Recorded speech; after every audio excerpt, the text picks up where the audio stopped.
Va appeler ta mère. Elle va te nourrir, mais maman Nawa... J'ai faim, moi. Je suis pas ta mère et je serai jamais ta mère. Maman, tu me manques. Qui T'as autorisé à rentrer dans ma maison avec Chaussures tes de salles. voyant. Je T'as suis désolé, autorisé à madame, rentrer dehors dans ma tout de maison suite. avec tes salles. Rends-moi l'argent que tu as volé. Sinon, je vais te faire souffrir. Mais maman, ce n'est pas moi. Tu le sais très bien. Depuis que sa mère n'est plus de ce monde, Ce pauvre garçon se fait maltraiter par sa tous les marade. jours, ça me rend triste. Je t'avais dit de ne pas faire ça. Tu vas m'écouter maintenant. Tiens, ça t'apprendra à genoux tout de suite. Tiens, mange ceci. Merci beaucoup, madame. Depuis 2 jours, je suis affamée.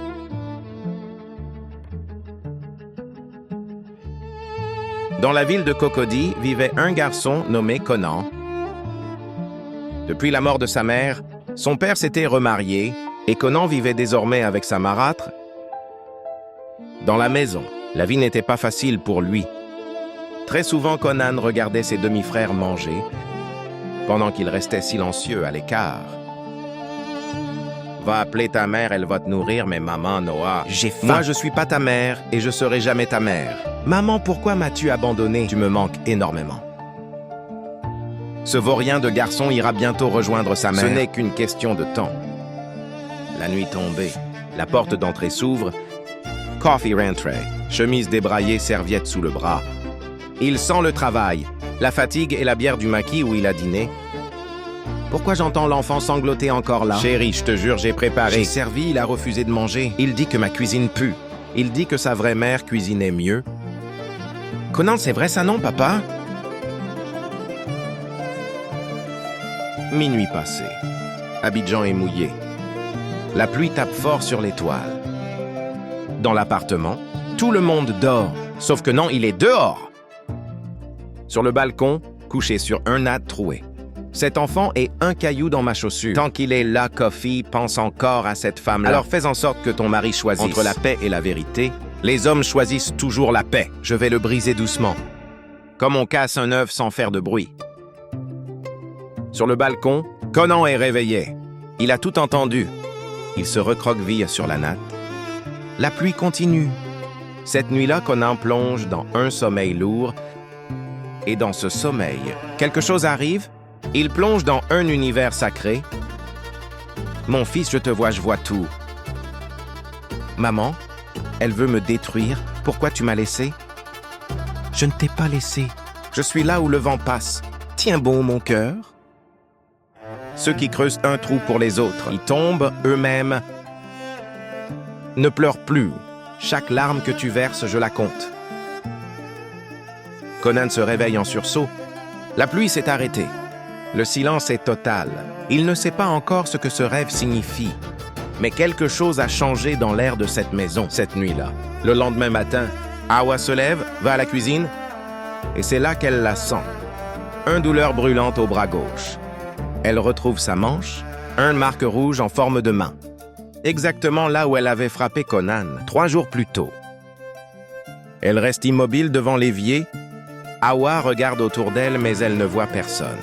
Elle va s'habiller et décide de garder que silence. Ce n'est rien de grave. Je ne dois pas paniquer. Mais elle a peur. Pour la première fois depuis longtemps, Awa demandait a vraiment peur. Le dimanche jour de culte Awaïla au premier rang.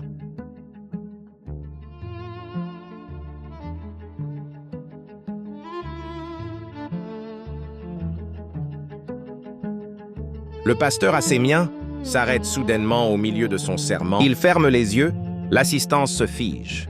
Sa main reste levée. 200 personnes retiennent leur souffle. Il y a quelqu'un dans cette salle qui fait souffrir un enfant sans défense. Un enfant dont la mère n'est plus là pour crier. Mais l'Éternel m'a dit ce matin, les prières d'une mère ne meurent pas avec elle. Des murmures traversent l'assemblée. Quelques têtes se tournent, mais Awa ne bouge pas.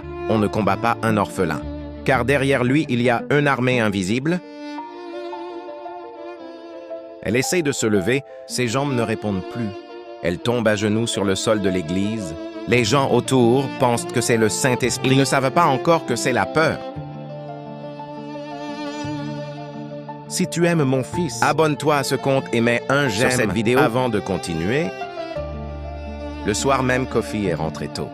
Il a entendu parler de l'incident à l'église. Un ami lui a envoyé un message. Il attend assis à la table sans allumer la télé.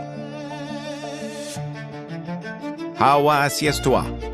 Qu'est-ce qui s'est passé à l'église aujourd'hui? Mon mari, c'est quoi cette question? Le pasteur fait ça à tout le monde, c'est son C'est travail. des coïncidences. Les gens voient ce qu'ils veulent voir.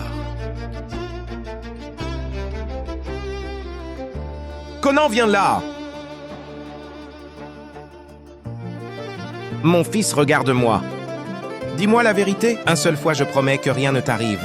Conan lève les yeux. Il regarde son père.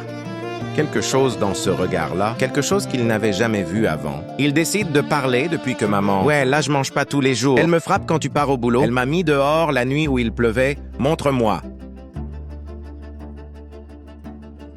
Je reviens tout de suite. D'accord, papa, sois sage. Comment t'as pu faire ça à mon fils? Les jours suivants, des choses étranges commencent à se produire. Dans cet appartement du 3e étage, un mardi, la marmite d'Awa brûle sans raison. Le gaz était pourtant éteint. Puis mercredi, le miroir de sa salle de bain se fissure. Elle était seule dans la pièce. Un jeudi, elle fait un rêve où une femme en blanc la regarde, les bras croisés devant la porte de l'appartement. « Laisse-moi, je n'ai rien fait. »« Laisse-moi tranquille, à qui tu parles ?» Awa ne répond pas. Elle fixe le mur dans le coin de la chambre. Il n'y a personne. Ou du moins, c'est ce que Kofi voit. L'eau du robinet qu'elle puise devient trouble. Elle fait des cauchemars où une femme en blanc la regarde. En silence, un vendredi matin. Awa n'est plus là. Son téléphone est sur la table. Sa paire de chaussures est à l'entrée. Elle est partie pieds nus. Kofi panique, il appelle partout. Personne ne la vit. T'as pas vu ma femme ce matin? Oui, elle est sortie très tôt. Pieds nus, elle regardait devant elle comme un folle. Elle est au cimetière de Williamsville, assise par terre devant un tombe. C'est la tombe de la mère de Conan. Awa est assise là, les genoux dans la terre, les mains à plat sur la pierre. Elle répète doucement, encore et encore. Je suis désolée, je suis désolée, je suis désolée. Quand Kofi arrive, il s'arrête net. Il ne sait pas quoi dire, il ne sait pas quoi penser. On ne joue pas avec les enfants des morts. Leur mère veille de là-haut et elles ont le temps. Cocody, même immeuble. 3e étage, mais l'appartement a changé. Il y a des devoirs sur la table, un assiette pleine. Tu m'as pardonné, oui, papa. Merci, maman, je sais que tu veilles. Le vent souffle doux, chaud comme une main posée sur un joug. La méchanceté peut régner un temps. Mais la justice finit toujours par frapper à la porte. Si tu as aimé cette histoire, abonne-toi à ce compte et écris « Sauver » en commentaire.